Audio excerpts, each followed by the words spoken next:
He had conquered more of the known world than any man before him. He had never lost a battle, not one.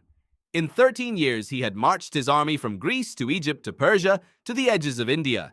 He was 32 years old, and the one thing he wanted most, he never got. Alexander the Great slept with a copy of Homer's Iliad under his pillow, beside a dagger.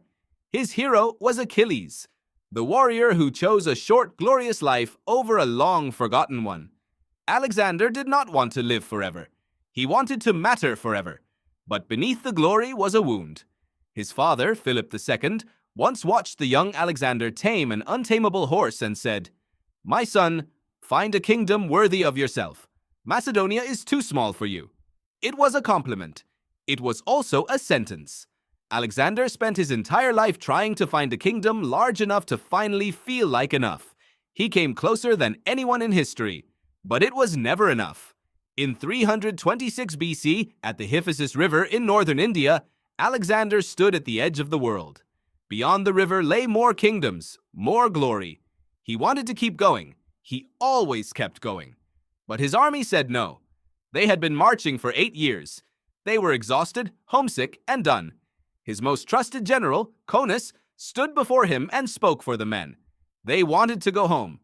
Alexander went to his tent and did not come out for 3 days. When he finally emerged, he announced they would turn back. He made sacrifices and declared the omens unfavorable. It was a face-saving fiction, and everyone knew it. The army cheered. Alexander wept. Not because he had lost a battle. He wept because for the first time, the thing he wanted was beyond his reach. Not because of an enemy, not because of the gods, but because of the people he loved most. He could conquer kingdoms. He could not conquer their longing for home. He turned around. He never stopped moving.